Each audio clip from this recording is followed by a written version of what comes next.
about neighborhoods in the Charlottesville area that are underperforming, undervalued, fine line between underperforming, undervalued, and upside and potential. Where's that line? Where's that fine line between upside and potential and underperforming and undervalued? It's somewhere in the middle, and it's very close. And I highlighted a couple of neighborhoods, Charlottesville area, that if you wanted to make some money as an investor, or if you wanted to make some money by living in the property for 2 years to minimize capital gains exposure, when you hit the 2-year marker, you then sell. Some of the neighborhoods that I highlighted were 10th and Page. I think right now, 10th and Page, you have an opportunity for value. The neighborhood's gentrifying, and it's dealing with crime, and the brand is in peril. I think you have a similar circumstance with Fifeville. I think Star Hill, that neighborhood, right on the next level. I think you still have pockets of Hogwaller and Woolen Mills where you have a lot of potential and upside. A friend of the program and one of the key influencers of the I Love CVille network, John Blair, highlights that maybe a dark horse neighborhood when you look at Ivy and the University of Virginia and all the projects happening there, the Lewis Mountain neighborhood, he suggests. And he goes further by saying when you look at the Lewis Mountain neighborhood from a commercial and university expansion development standpoint, you have to wonder what that neighborhood's going to look like. And I agree with John. I've said it on this program a number of times. I think that Lewis Mountain neighborhood with the upzoning, and let's identify what Lewis Mountain is. It's that neighborhood across from Foods of All Nations, the neighborhood that's kind of in between where the hotel and the conference center and the data science school are going to go in the Boar's Head, the neighborhood across the street from the University Shopping Center where Lou Stevens racket and tennis shop is located, where the Papa John's is located, across from the car wash, the neighborhood that's on the same side of the road where Sasha Farmer's real estate firm is located, that neighborhood where the Catholic Church is located, walking distance to the university, walking distance to the corner, walking distance to grounds, walking distance to anywhere. I mean, one of the best neighborhoods, Lewis Mountain. But you look at what's happening in that quarter and you have to ask yourself, is that neighborhood as we know it today going to stay the same a generation from now? And you're legitimately got to think it's going to become way more student housing. That's something we talked about on the show. We have some positive news to highlight on the program. It's bittersweet to say this. Is it positive when police make arrests of 13-year-olds with guns and police make arrests 19-year-olds charged with murder? Yes, it's positive. It's positive. The community should be breathing somewhat of a sigh of relief today, thanks to the strong efforts and the investigative police work utilized by both the Charlottesville Police Department and the Albemarle County Police Department. That's the lead of today's show. Charlottesville police have arrested a 19-year-old and have charged him with murder. The 19-year-old directly tied to the murder of Hardy Drive and a 20-year-old Gordonsville man. A 20-year-old Gordonsville man that had a lot of promise and potential. A 20-year-old Gordonsville man who drove into the 10th and Page area, Hardy Drive specifically, to potentially, allegedly purchase drugs of some kind. He was in a truck with his brother, much to the community's disappointment and much to the community's heartbreak. The drug deal is botched. It leads to a 20-year-old Gordonsville man who's got a girlfriend, a family, a promising future. It leads to his murder. He speeds away from Hardy Drive after getting shot, found dead on Page. A crossing guard, one of the first to arrive at the scene. Minutes before this, children were left off a bus, dropped off, filed out of a bus. So really just a situation you never want. But if there is some potential closure, Kachis police chief, newly minted, embattled already, Michael Kachis, and his police department have arrested a 19-year-old for the February 22nd murder of Nicholas Pendleton. We have to give the police department props for this. We have to give the Albemarle County Police Department props for arresting a 13-year-old boy in Earlysville at an alternative school. A 13-year-old boy who, when confronted by Albemarle County police officers, went on the lam. A common occurrence happening here with criminals of late. The 13-year-old boy sprints, he runs for his freedom. Eventually caught and arrested. You know where the 13-year-old boy was hiding, Judah Wickower? In trash. He was hiding in a dumpster. The 13-year-old boy was hiding in a dumpster. Judah Wickower is exactly right. Limited information on this arrest. What we know now is the 13-year-old and the gun. A gun was found on his person. This 13-year-old who was found at an alternative school in Earlysville, he is linked in some capacity to the recent gun violence in the area. I want to bring Judah Wickower on a two-shot, director and a key contributor to this program. I have asked on the network for tangible and palpable policing. We saw it here. Someone who is asking for tangible and palpable policing. Arrests were made, a 19-year-old charged for murder of a 20-year-old, and a 13-year-old found with a gun in his person at an alternative school, a gun linked to potentially violence recently in the area. Props to the police first. Yeah, and I think for me, what the really good news is that yes, we can ask for tangible proof. We can ask for the things like gun buybacks, which we've talked about being more of an optics stunt than PR, than anything else. Perception. Yeah. But I think these two arrests show that the police are working, and we may not always see the outward effects, but they are working. They are doing their job, and sometimes it's behind the scenes. Sometimes it shows results that we can see. Sometimes it doesn't. But I think we all need to know that they're working hard, and this is proof of it. Well said, Judah Wickower. Viewer and listener, I will respect her anonymity. I believe she is watching the program now. Let me check the heat map on our network software to see. But a prized viewer and listener whose anonymity I will respect said she was at the funeral of the 20-year-old Gordonsville man. An emotional funeral. He had a girlfriend, long-term girlfriend in college. He and his girlfriend were choosing which Commonwealth school they wanted to pursue. They were studying at Piedmont. They were pursuing higher education to better themselves from a professional and quality of life standpoint. This funeral was attended by Police Chief Kotchis. And Police Chief Kotchis, according to one of our most important viewers and listeners, she said she was at the funeral and she was very impressed with Police Chief Kotchis, not only for the arrest that was made, but also for showing up at the funeral for Nicholas. She said after the funeral, Police Chief Kotchis went up to the family of 20-year-old Nicholas Pendleton, who was murdered in the 10th and Page neighborhood, and he offered comfort to them, chose to speak to them in private.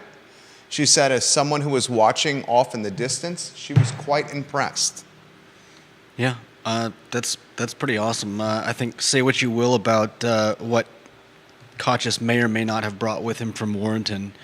I certainly think he brought personability and charm, and I think he's a good addition to Charlottesville. Yeah, so, I trust me. I spoke at the forum next to Dairy Market.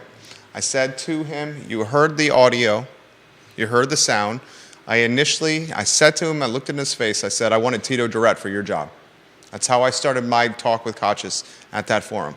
But then Yeah. I said, I appreciate your communicative mythology and your transparency and how you're connecting with this community, and we need to give them props. Albert Graves on Facebook brings up a good point. He says it was quoted in the article that the 13-year-old boy was involved in gun violence within the city and within Albemarle.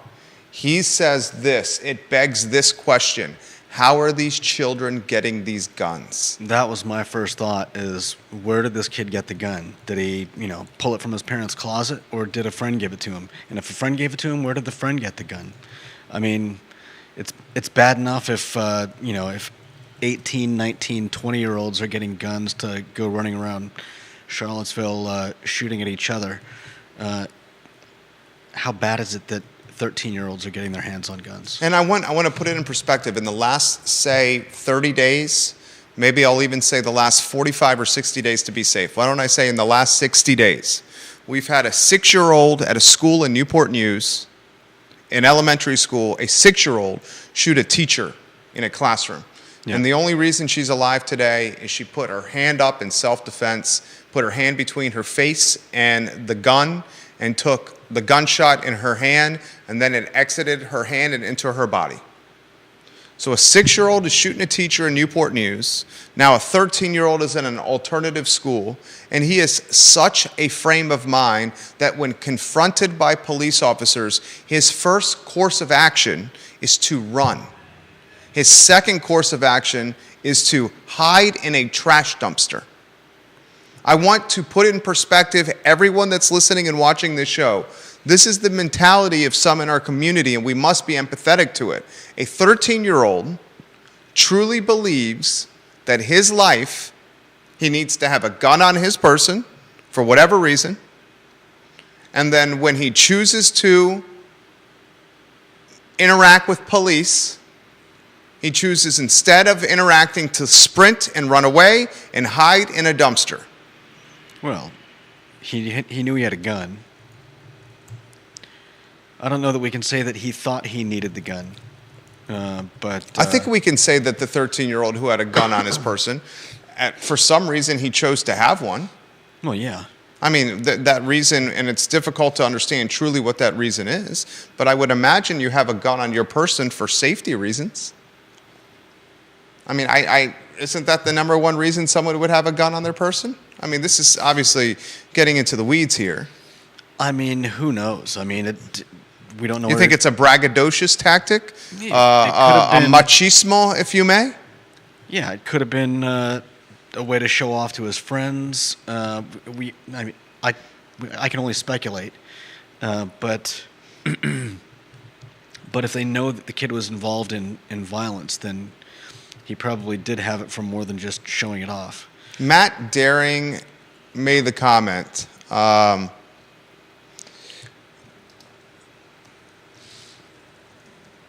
Dylan's Rule, are we good on Twitter? Are we good? You got the audio from the live stream? Dylan's Rule and Ginny Who said they're not hearing it on Twitter. Dylan's Rule, let us know if you're hearing it on Twitter, or the show on Twitter. Kevin Yancey, I see you're watching. Are we good on Facebook? If you can give us a drop in the feed if the audio is good. I think we're good on Facebook. But see if you can hear. We're good on Twitter over there, J-Dubs? I'm checking it now. Okay. Thank you kindly.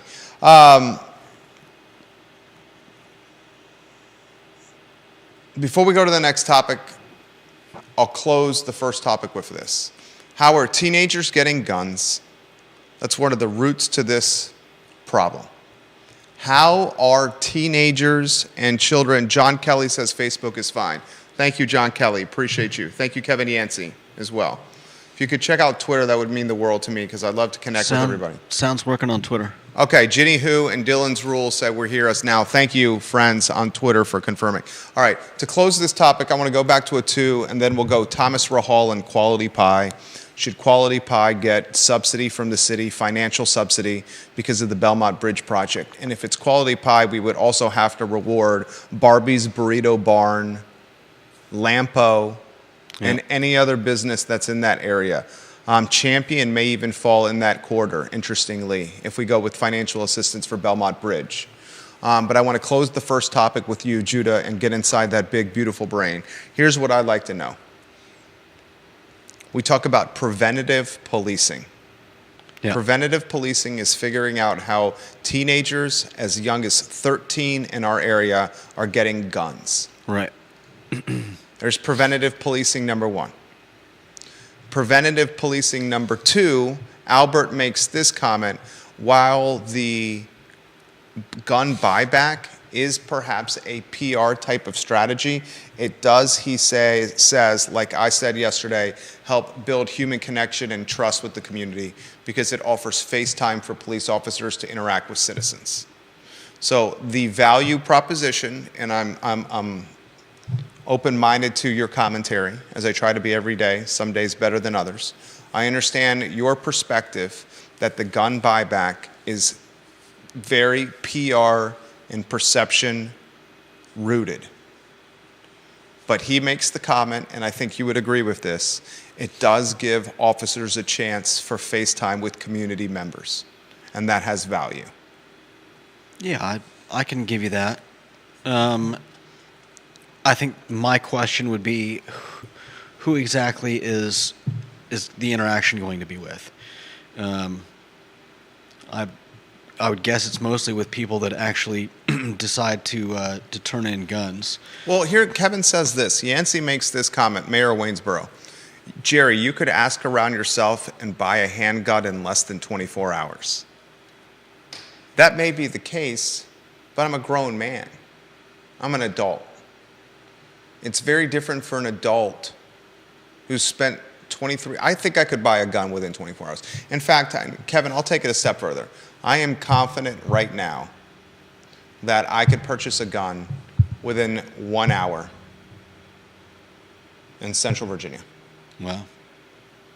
I, within 1 hour, can go to the ATM, pull out $250, $300, $400, whatever the cost is, and within 60 minutes, including the time of travel, getting money from the ATM, and having the gun delivered to me, I could have a gun in my hand within 60 minutes.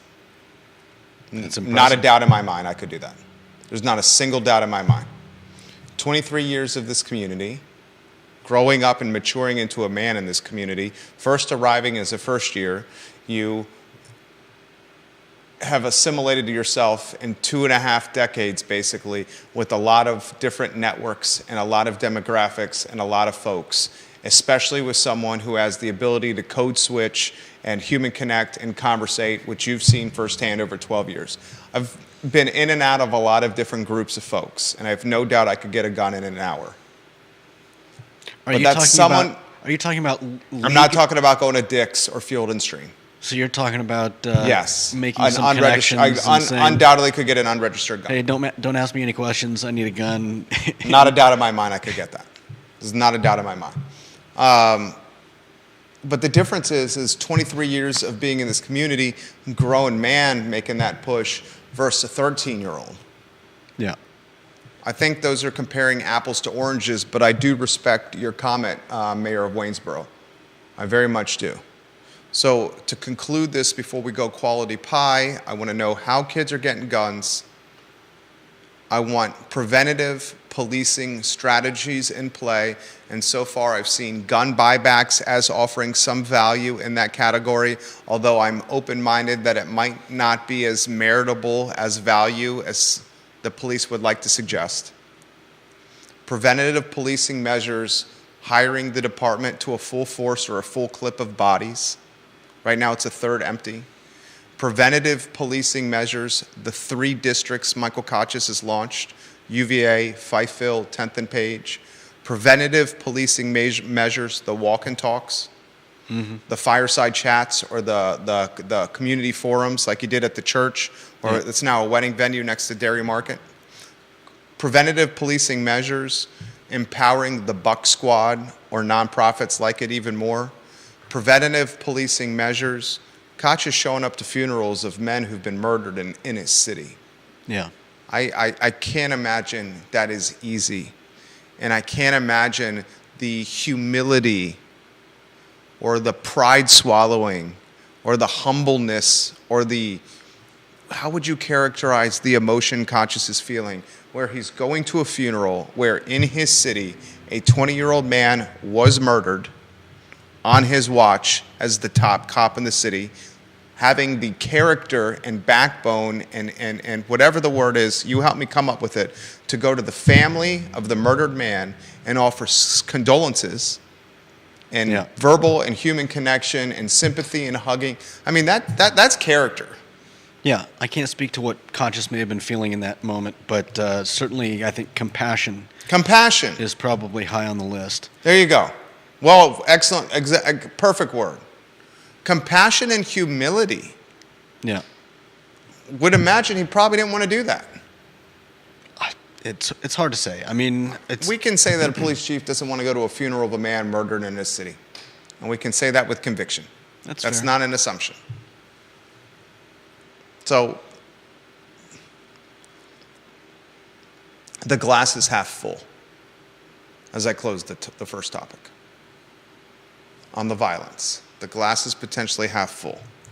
All right, let's go to the next subject. Why don't you go to the one shot so folks can see the headlines on screen. And then I'll bring you back in on a 2 with the lower third on the second subject. Coming in on a 2 shot. The lower third should be the quality pie lower third. But we'll do that on the 2 shot. All right, so here's what happened yesterday. Here's, I guess, what's happened over the course of the last few weeks. Heck, even longer than that. Months. Quality Pie is owned by Tomas Rahal.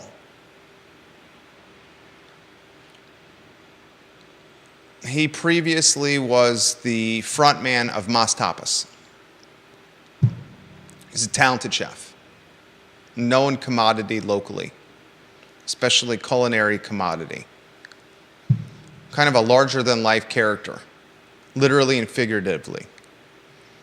He has been in the news of late for opposition to some potential projects in the Belmont area. That opposition to potential projects, he was a part of a group. That project consisted of affordable housing for people with intellectual disabilities. What Thomas Rahal's group, 30 plus people, what they opposed was not necessarily the project for people with disabilities. Instead, the zoning associated with the project and how that zoning could be potentially manipulated by future developers down the road. So Tomas was not opposed to helping intellectually handicapped folks find housing. His group was opposed to the zoning attached to this particular project that maybe down the road could have been manipulated by future developers. That mindset contrasted and conflicted and got in the crossfire of Charlottesville Planning Commissioner Rory Stolzenberg, to the point where Rory Stolzenberg published a tweet on his platform that many folks have said is, in fact, Mayor Snook has apologized. The Planning Commissioner, Lyle Sola Yates, has apologized on behalf of Rory Stolzenberg. Many folks have said that Stolzenberg has used his platform or position as a city official to attack a private business and in some ways seek maybe punitive revenge, seek revenge on Tomas Rahal because he was adversarial in this zoning planning project for the folks' affordable housing and intellectual disabilities. Rahal has also said that he should get money, financial assistance from Charlottesville government for the Belmont Bridge project negatively impacting his business, Quality Pie, a fantastic restaurant in the old Spudnuts location.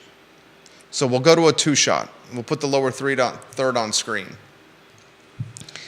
I've been thinking about this a lot since yesterday's show. You got a business owner who's saying, and I know him, call him a friend, He's saying a city official is attacking him as a city official on Twitter, and it's causing damage to his business, Quality Pie. The same business owner is saying Charlottesville government is hurting his business with this Belmont Bridge project that has cut his revenue by 40% since the project has begun. He is saying that city official and government in totality are negatively impacting what he's trying to do as a taxpayer and as an entrepreneur and as a resident of the city. Yeah. A lot to unpack here. Do you empathize? Do you buy or sell Thomas Rahal's position? Are you buying it or are you selling it? Is it fact or fiction? I mean, I buy it. I don't know that there's a whole lot to dispute.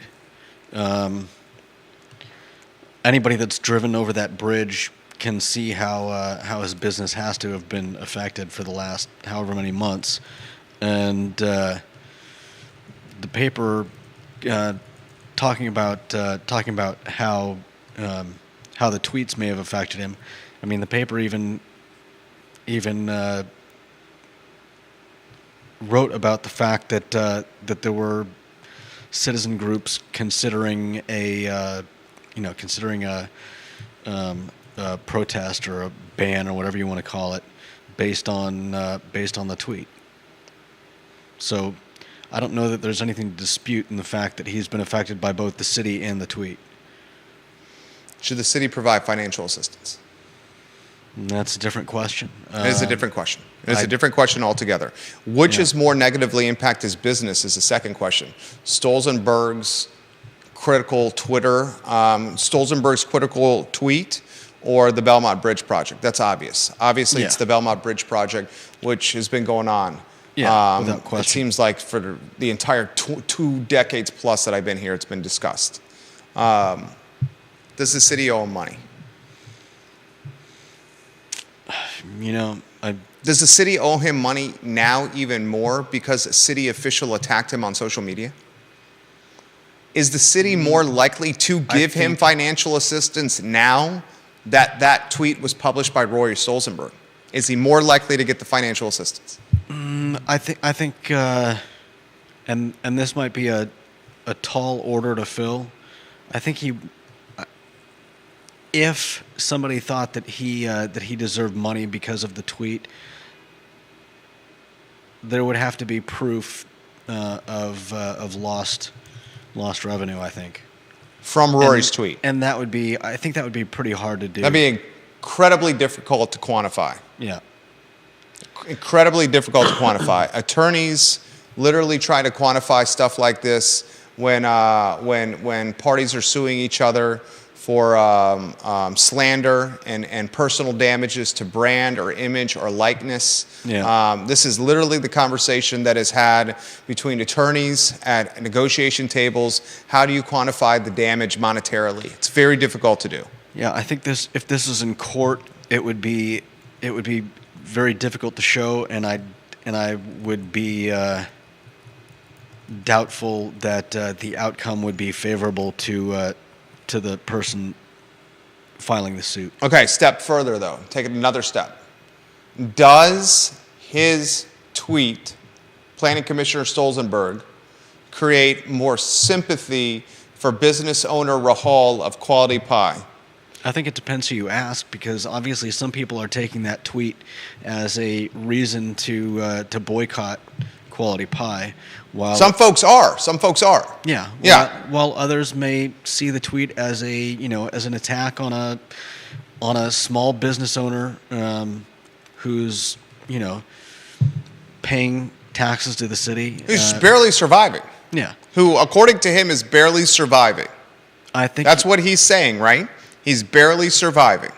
His business is barely surviving. He's saying you guys are doing a bridge project. Yeah. At the same time, one of your city officials is lambasting me on social media. Yeah. Rory's timing could not be worse here. Right. It's like kicking a dog that's limping down the road. A dog that's limping down the road, you go out and kick him in the ribs. Yeah. That's what's happened here. All right, I'll jump in.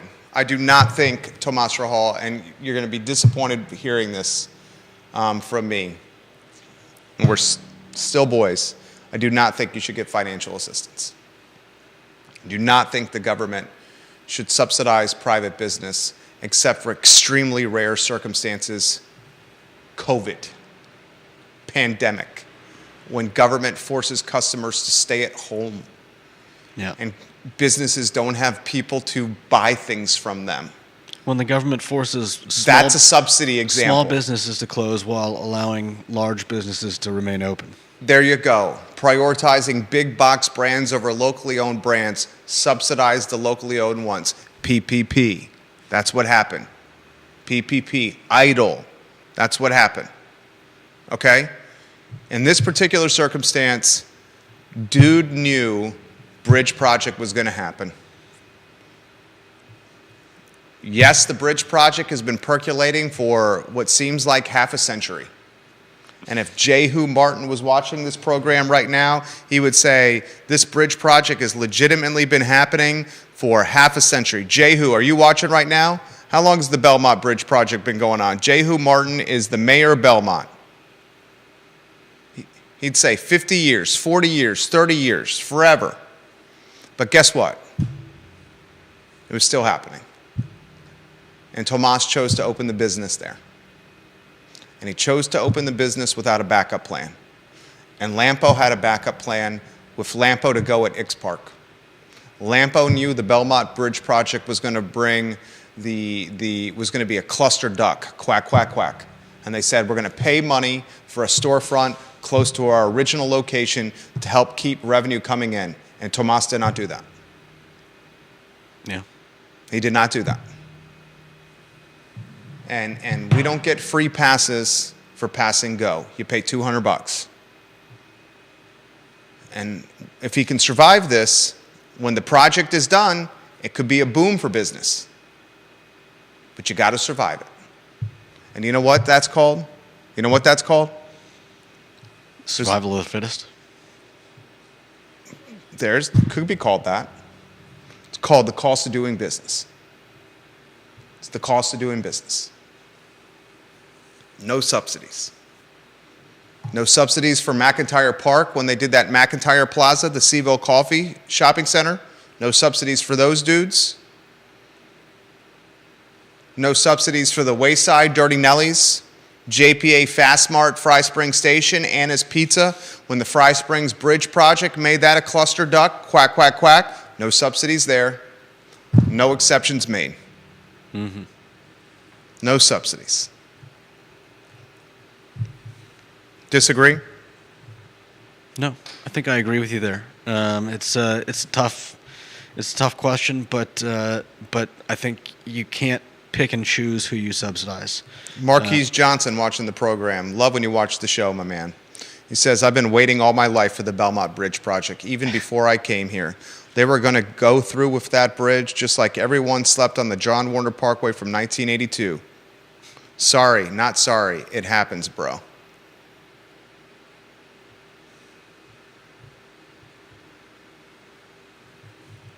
No subsidies. 20 plus, 30 plus years, multiple people are saying on the feed. It's been going on. Yeah. And if any subsidies did happen, Lampo, Barbie's Burrito Barn, they would get a piece. Yeah. It would have to be equitable. All right, next topic, put it on the screen, the lower third. Lloyd Snook and Michael Payne are already confirmed running for council. We're hearing scuttlebutt in the political water cooler chitter-chatter that Bob Fenwick, a one-term city councilor who's had unsuccessful bids for council as recently as 2019, is gearing up to make an announcement for city council as we speak. He's collecting signatures, we're hearing Bob Fenwick. Who else should run? I'll make this statement again. I will make this statement again. I've said it once, I'll say it again. Friend of the program, Bellamy Brown, grew up in this area. Bellamy Brown could somehow tweak or pivot what he's done and not have his name in the race for delegate and instead have his name in the race for council, Bellamy Brown would be a city councilor in 2024. He'd win one of the 3 seats that were up for grabs. If Bellamy could somehow shift from delegate and running for Sally Hudson's seat in a crowded field with Katrina Coulson, the chair of the Albemarle County School Board, an attorney for Charlottesville City Government, works in City Hall, she'll join us on this program tomorrow at 12:30. So for the promo post before the show, Katrina Coulson tomorrow at 12:30. I have some good questions for Chairwoman Coulson. Collective bargaining is obviously going to come up, as will her bid for delegate in tomorrow's interview. But Bellamy Brown chose to run for a seat that was coveted, and it is a very competitive race. Deshaun Cooper, Dave Norris, Katrina Coulson, himself so far. We've heard scuttlebutt that Ned Galloway may jump in that race, but it's getting pretty late right now, so perhaps Supervisor Galloway of Albemarle County is choosing to not enter the competitive delegate race. If Bellamy had run for council, he would have won. This year, he would have won. Who else should run? Who else should run? Who else? 3 spots open.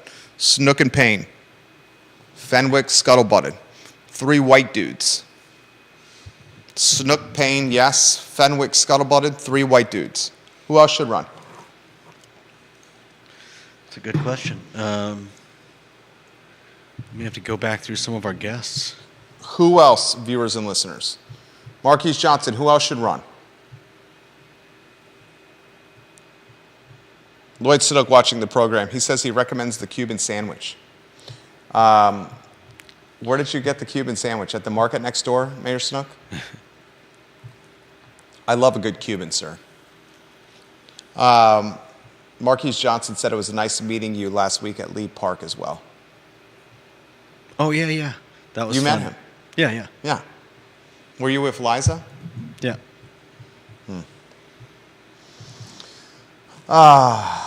Who else should run? If you were a betting man, would you bet Leah Puryear would run again? Granted, run again is not the right use of term. She was appointed to fill Right. Sina McGill's spot. She's run for school board. She's never run for council. This may embolden her to run for council. You would think. It I depends saw on. Leah Puryear at the town hall next to Dairy Market. Lloyd Snook was there. David Norris was there. Bellamy Brown was there. Sally Hudson was there. Brian Pinkston was there briefly. All 3 police chiefs, UVA, Albemarle, Charlottesville City, were there. Mm-hmm. Who else should run? And is anyone in Bellamy Brown's ear, and I know he watches the program, is he watching right now? Is the king of orbit watching the program, who is super tight with Mr. Brown? And I'll just leave it as the king of orbit. Get in his ear and see if he'll run for council, city. Marquis says, shout out to her son, Eugene Puryear.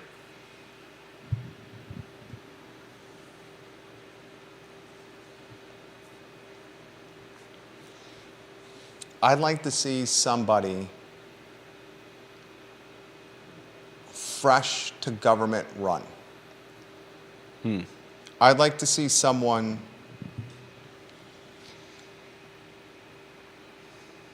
now Payne's youthful, but fresh to government, fresh perspective run. I'd like to see an independent or Republican run. Yeah, definitely. I'd like to see the stranglehold one party has on government in Charlottesville become a bit loosened so we have a aggregation of ideas and perspectives. Yeah.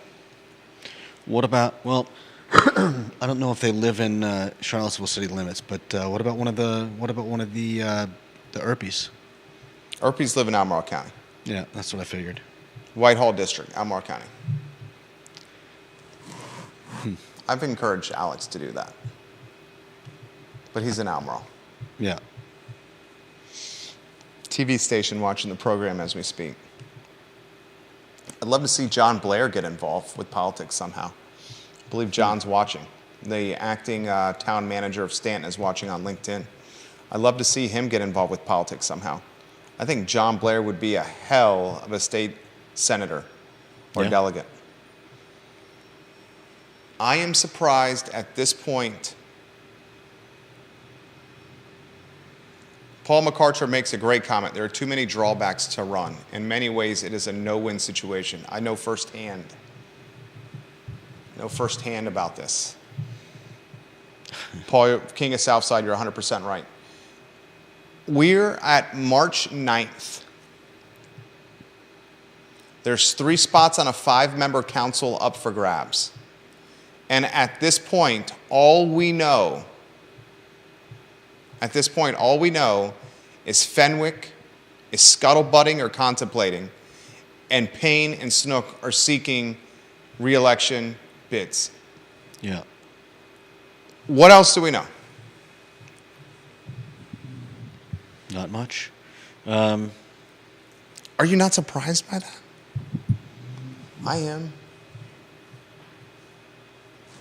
We're going to have another local election cycle potentially of no competition or opposition. Yeah. Lisa Costello, the Queen of Cherry Avenue, all very liberal Democrats have not served the best interest, but I'm uncertain if any moderates or Republicans could get anything done around here or get elected. I think that may be why there's so little competition in the race. I think Bellamy could win as an independent in Charlottesville. He lost as an independent in Charlottesville in 2019. But it was because of his who he was against. He was running against Snook, Payne, McGill, and some afterthoughts. Yeah. He finished in 4th. Yeah. If in 2019 he had run as a Democrat, he would have beat McGill or Payne. I'm confident of that. I think Lloyd was a lock to win. He's an institution and an icon locally, and I'm not just saying that because he's watching the show right now down the hallway from us. I love you, Lloyd. He says he's got a Cuban sandwich from somewhere. I want to know where he bought it. He literally put that in the comment section. Did you see that? He said he bought a Cuban sandwich today, and he highly suggested. I want to know where he bought it from. If Brown had run as a Democrat in 2019, he would have won. I think he can run as an independent this year on council and win. Now he's running as a Democrat for delegate. So if he's running as a Democrat for delegate, he'd probably run as a Democrat for council. Yeah. And if he ran as a Democrat for council with all the checks he has on his resume, he would be a lock. And I would say maybe even the front runner in this election. There you go. You have some news you want to relay to the viewers and listeners on artifacts found in Court Square of the 18th century variety that may or may not be tied to one of the most famous horseback riding men who alerted community members to peril on the horizon. The show is yours. Yeah. It's fascinating. There's a whole parking lot that's been ripped and torn up, and I knew nothing about this until I You walked by it. I walked through it on the way to my car very often, and never really thought a whole lot about it, but it does have some oddly shaped excavations there, and now I know why. It's pretty wild. Apparently they've been looking for Jack Jewett's the body of Jack Jewett's father. In Court Square. They thought he might have been buried under there somewhere. Sadly, they have a limited amount of time in which to fully excavate before building gets started again. And once construction gets started, I think the article says that they'll have little, if no, chance to ever excavate again. And pretty much, I think there's going to be a basement getting put in or something, and basically that would completely destroy whatever chance they would have of of completing an excavation. So they're trying to find as much as they can, and makes me want to dig up my backyard. Who knows what you'll find there? I had a friend in Savannah who bought a place, and he and his son. I've seen photographs over the last few years on Facebook where he and his son have been digging up the backyard, and he'll make piles of pottery and glass and old bullets, old muskets, things like that, all kinds of stuff. It's amazing, and I know that they found some things like that in this particular spot as well. Particularly stoneware. What does they say? 18th century ceramics and white salt glaze stoneware from Britain. Dude, it's been a hell of a 5 years, hell of a 6 years for Court Square. Yeah. You got Confederate statues that had to be removed. You had swarming Nazis, Yeah. swarming Antifa, swarming Ku Klux Klan. You had some monumental activity at courthouses, including the case of a man who allegedly killed 3 UVA students. You had Kessler activity, Jason Kessler. Yeah. Richard Spencer activity. There was scuttlebutt that the courthouses could be removed from Court Square and repositioned to Albemarle County to drive economic development in the last 6 years. Mm-hmm. The attorneys and the judges fought that. They wanted to keep the courts in the same spot and not allow the courts to go to the county. I think that was a great move. Yeah. Speaking of courthouses, You got a slave block over there at Zero Court Square. and they think that there may have been some of that going on at the Swan Tavern back in the day. Slave trade. Yeah. You got a hotel coming next to the old Monticello Hotel, a boutique hotel, a la of the Cork Hotel variety, a boutique hotel next to the former Monticello Hotel that's going to have bars and restaurants for the public to try. You got the renaming of parks in Court Square. Mm-hmm. You got the removal of cannons. Yep. It's been a busy 6 years for Court Square. No doubt. Now Jack Jewett's father's bones may be there? Possibly, if they get a chance to find them. A lot of people say Jack Jewett should be more famous than Paul Revere. Yeah. Good job, Judah. I'd love to give you a headline each show where you can take a deep dive on something that you're very passionate about. Because I think you have poignant perspective to offer. Just it's a matter of finding topic matter that you're passionate about. Yeah. Speaking of the courthouse, apparently back then, it was not a brick and colonnaded structure like we know today. It was, if you believe this, a smaller log structure. Imagine holding court in a log house. That's what it used to be? Britain is one of the excavators, I think, noted that the Albemarle courthouse of that era was not the brick neoclassical structure seen today, but a smaller log structure. So legislators probably met at the Swan Tavern instead. Good job. That was good. I really like that. Yeah. It's a good segment to the program. Interesting bit of history. Yeah, I like history, especially about the area. Nicely done. I got a little bit of news for the viewers and listeners.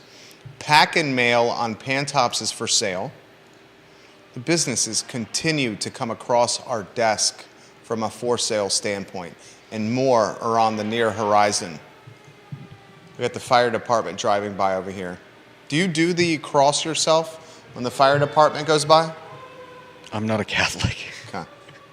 The Pack and Mail on Pantops has an asking price of $255,000. It's been in the location in the Pantop Shopping Center since 1989.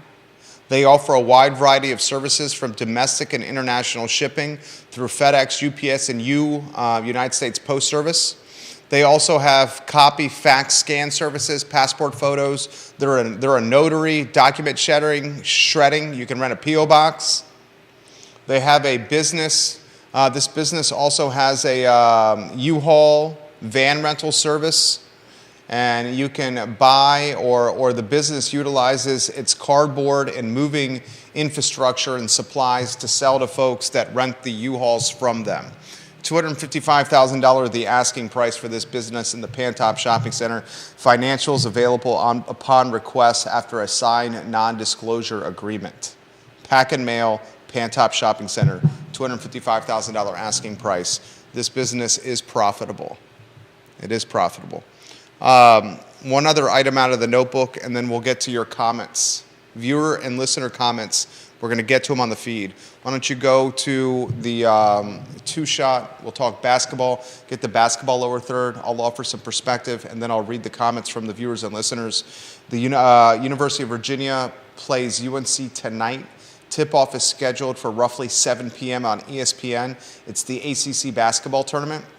UVA is a 2.5-point favorite against a UNC team that is very talented. They are very talented. They have pros on this team. UVA is a 2.5-point favorite. I've said earlier in the week that UVA men's basketball, of any sport, any event, has the largest impact positively on the Charlottesville and Central Virginia economy. As the season is long, as the games are plentiful, the program is talented and has victories and success, so the fan base is engaged and is willing to patronize local establishments, spend their money to watch Tony Bennett's boys play basketball. ACC tournament tonight. The next 30 days, ACC tournament and March Madness can have an incredibly positive impact on a local economy that is feeling some serious hardship because of macro headwinds.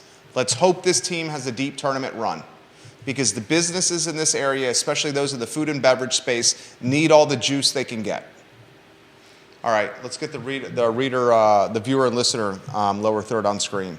I want to get to comments from Matt Daring, King of Cycling, watching the program.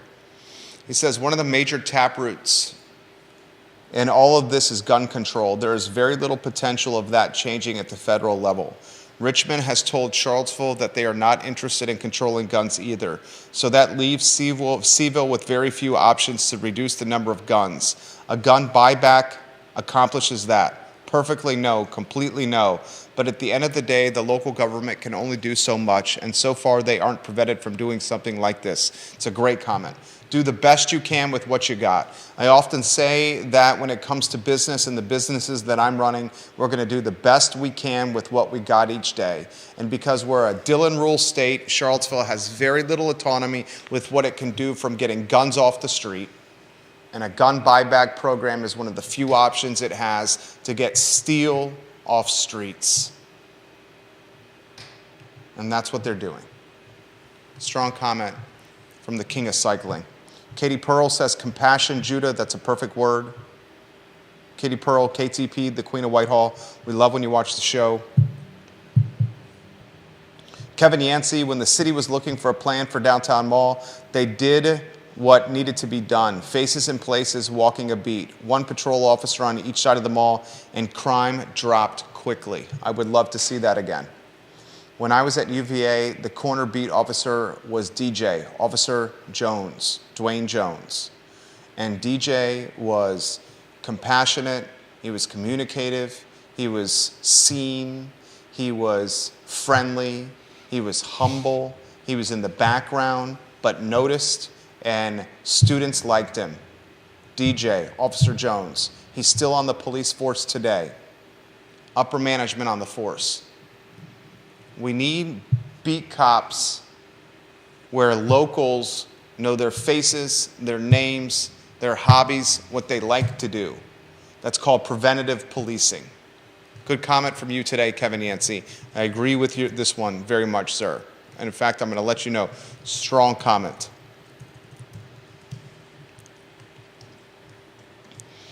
Man, more comments coming in here. I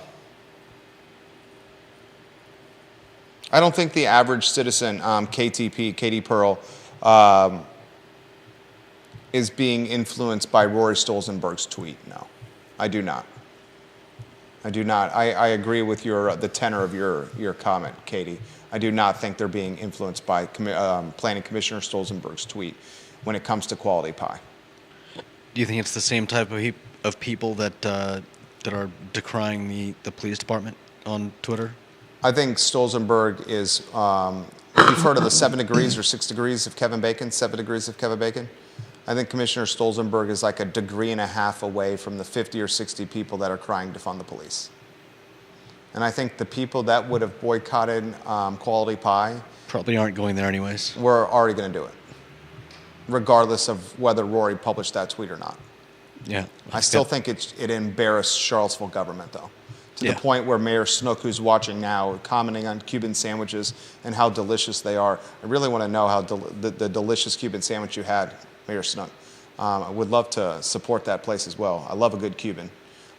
It got to the point where Snook and the commissioner, the head of the planning commission, had to issue apologies, basically. Yeah. I mean, that's embarrassing. Mm-hmm.